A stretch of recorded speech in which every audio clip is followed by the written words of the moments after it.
Welcome everyone to Sudbury Talks with Gwen Price, and I'm with Sarah Landry. Again, we had another interview that we were talking about what your daughter's going through with cystic fibrosis, but you, Sarah, have been going through something pretty traumatic. I would say you're a young woman and having to deal with it. And it was a cancer diagnosis. And when did that cancer diagnosis happen? It seemed like everything was happening all around the same time. Yeah, so my daughter was actually 2 months old when I was diagnosed. And I understand that the cancer that you were diagnosed with is something rare or unusual. I hadn't heard about it before. Maybe can you just touch on that a bit? Yeah, for sure. So it's called choriocarcinoma. Essentially, it is a pregnancy-related cancer. So it falls under like the umbrella term of gestational trophoblastic neoplasia. Oh my God. Yeah. I'll have to get you to write that out for me. Yes, I Oh will. my goodness. Yeah, that, and it must have been, I mean, here you are, you're celebrating the birth of your child and you get hit with this. That must have been just overwhelming, staggering, and every which word you can think of. Yeah, it was a lot all at once. Essentially, I was so focused on taking care of Ella that I was having like a lot of abnormal pain in my lower abdomen and um, a lot of bleeding. And I was just kind of like, oh, it's probably normal postpartum stuff, even though I never had it with my first child. But I was like, I'm not going to deal with it right now because I have to take care of Ella, right? Yeah, yeah. And Ella right now is 10 months old. That's right. So in that time period, have you undergone, is it chemotherapy or is it radiation, or what were they doing to help you? Yeah, so after having pain for a while, I ended up going to the emergency department at like 7 weeks postpartum. There they did a DNC. They thought I had just retained placenta post. So that's usually kind of the first step anyway when you have choriocarcinoma, is to like remove as much of the tumor as you can. Yeah. So that was the first step, but then it just wasn't going away, the pain and so on. So I went back to the emergency department, had an ultrasound. The mass that was in there had grown from 5 centimeters to about 12 centimeters over the course of 10 days. Oh my gosh. Wow. Yeah, it's a very fast growing aggressive cancer, and you have to move very quickly once it's detected. So I received the diagnosis, and then within 24 hours, I started on an aggressive chemo regimen called Emico. And so that's essentially 5 different types of chemotherapies. Wow. So that over the course of 4 months. Wow. And I mean, and yes, and your child being diagnosed with cystic fibrosis, and you going through that, and your husband is self-employed, like how did you manage to go through every day? And you must have been feeling absolutely horrible, and with chemotherapy, like how did you function? How did you get through each day? Yeah, it was so tough. Like at the beginning, like my daughter was exclusively breastfed, so I had to stop instantly. Obviously, she can't have chemotherapy through breast milk. So she had to go on a bottle right away. I was admitted to the hospital for about 3 nights. So like never being separated from my children, to being away from them, that was tough. And then going home, it took a little while for the chemotherapy to build up and for me to really feel awful. Yeah. But once it hit me, like I couldn't do much. I had to nap every day. You know, I could barely carry my baby around. It was just a lot. Like my family, my parents, they were helping us every day, just helping to clean the house, take care of the girls. My husband had to be off of work. Yeah, it was a tough. Wow. And you're not only as a you know, recently giving birth, because you got lots of hormones, feelings, and then compounding all of that, and feeling, I'm sure there was days you just felt so helpless, and you know, feeling lots of guilt. I'm sure there's lots of emotions going through that. Yeah, absolutely. Like the guilt and the feelings of helplessness were huge. I felt like I was no longer bonding with my newborn because I could barely spend time with her. Like I would try to tell my husband, like, you know, put her to sleep and then I'll put her on my chest, things like that. Yeah. But now we're definitely making up for lost time, her and I. You know, I think when you go through something like that, all that trauma, you definitely need support, right? So I've been seeing the social worker at the cancer center. She's been amazing at helping me through all of and I also plan on seeing the psychiatrist there, and maybe because I seriously do believe that I have an element of PTSD. I'm sure you do. Like that's a lot to deal with in a very short period of time, and it's not totally over. I mean, you were saying you're in remission right now? Yeah, so right now I'm in remission. I do go to the cancer center every 2 weeks for blood work just to check my HCG levels, which that's how they detect it, is through the pregnancy hormone. So just to detect early if it were to come back, because it is so aggressive that they'd want to start chemotherapy right away. Oh, and I mean, you're a social worker yourself, right? And you're off on maternity leave, and are you going to be able to go back to work? Do you want to go back to work, or how's all that fitting into things too?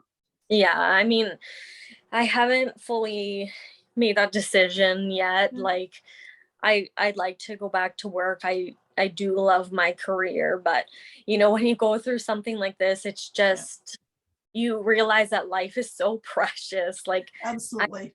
I want to spend all my time with my children and my family, and live life to the fullest, you know. And you were going through this at the same time as we're going through the pandemic, which even restricted things, compounded even more so, right? And not everybody could just drop in, I'm sure, you know, given your health status and your little girl's health status, and it was an awful lot to deal with. And I can totally understand that, you know, that you need the support of your loved ones and outside forces, because the outside people can look at things in a different way than your family can, right, on a day-to-day basis, what you're going through. So, and you don't always want to burden your family members with the things that you're going through, because they're going through tough things as well. So they might not want to know, you know, all the anxiety and feeling and fears and things like that. So I think it's really important to get help for your mental health when you're dealing with physical health issues. Absolutely. You've had a few things just piled on, one thing after another, and you're a young woman, and you know, you've got your future ahead of you, and yes, your kids are resilient. They are resilient, and you know, but I know as a mother, we all would be feeling, you know, okay, what could I have done differently? But you have to look after your health in order that you can be there for them, right? Exactly. Like, you don't take care of yourself, you can't do anything for your children, right? So you have to really figure out that good balance to be able to do both. Yeah, well, I'm happy you're in remission, that's for sure. And I know, you know, hopefully most of the challenges are behind you, but that it's great to know that you have support and you are getting that extra support too, just to be able to talk to somebody about the whole thing and you know, next steps and all of those kinds of things. And but you're right, COVID gave us a rude awakening about what is important in our lives, and you've kind of had even more things to sit back and think, okay, what do I want going forward, right? Exactly. Like, I don't know, ever since essentially the birth of Ella, it's just been like I don't sweat the small stuff anymore. Like, if somebody's having a tantrum, I'm just like, it's fine, you know. It's okay, you can have a tantrum, right? We all could every now and then. And is there support groups for your type of cancer, or do you reach out to, you know, others with that, or just cancer in general, or how do you? So there's a couple of things that I discovered, like on Facebook, there is a group for specifically choriocarcinoma, and the women there are extremely supportive. So if you ever have a question about treatments and what symptoms are normal, you know, what the outlook looks like, things like that, these women are extremely supportive. And then there's another support group called YACC. It's young adults with cancer. Okay. And so essentially, I believe it's under the age of 39, if you want to get access to it, you can just check out their website and they'll add you to Facebook groups. You can go to like in-person meetings. They do like fun things like going out to restaurants and stuff like that. So it's not just, you know, sitting in a circle talking about your problems. Yeah. And you do need to feel like, you know, you can still get out there and have some fun too. Exactly. Yeah. So that's a good group to just to feel like you belong somewhere and somebody that truly understands you, right? Yeah, well, it's definitely being your age, you know, young, and going through all that is different than somebody who's my age. Both are traumatic, right? It's not that, but you have a lot that you're going through as a young mother, as a young woman, that is different than somebody my age. That's for sure. So different stages of life, right? Yeah, for sure. Well, I'm so happy that you're doing well, and of course all of that support is so necessary. We all need, and you need to be able to say that I need help, right? So we're all sort of taught to kind of just try to figure things out on our own, but you've had you know, a few things to go through, and it's nice, and I hope you do reach out on a regular basis. Yeah, you can't be a hero and try to do it on your own, because it's not going to work. You need the support from family, friends, and then also people that have been through it and on a different level. Well, and that's the wonderful thing about social media. It could be a horrible tool in some people's hands, but it's also a really good tool to be able to reach out to people that are going through the same life experience that you are. And I'm happy that there is, and I'm happy to hear about the YACC, because I hadn't heard about it before. But I mean, there's young women that are going through breast cancer and things like that, and it's good to know that there's support there, because, like I say, it's a whole different demographic and needs, you know, compared to somebody in their 50s and 60s and things like that. Well,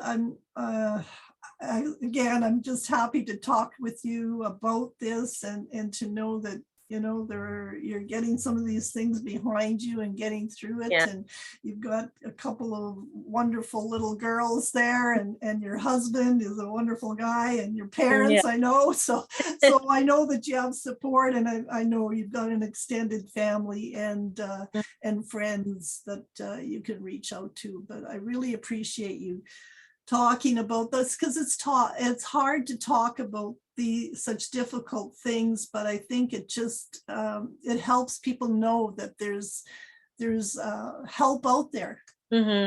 Honestly, prior to everything that I've gone through, I was such a closed person. I didn't want anybody knowing what was going on in my personal life. But I don't know, something just came out of me that I just want to advocate for CF. I want to advocate for young people with cancer. And, you know, if I could even just reach one person and they feel like, yeah, you know what, like that's how I feel. And she's making me feel understood. That's all I could for, you know, I just. Yeah, you're right, because there could be another young mom sitting at home and scared and worried. And you're right, if they can feel like there's somebody out there for them too, it just helps their journey through all of this, right? Yeah, sure. Well, thank you so much, Sarah. And yeah, we'll be posting that, and anything you want to send me, you know, as far as links to some of these groups, I'm happy to spread the word. Okay, I'll definitely send that along.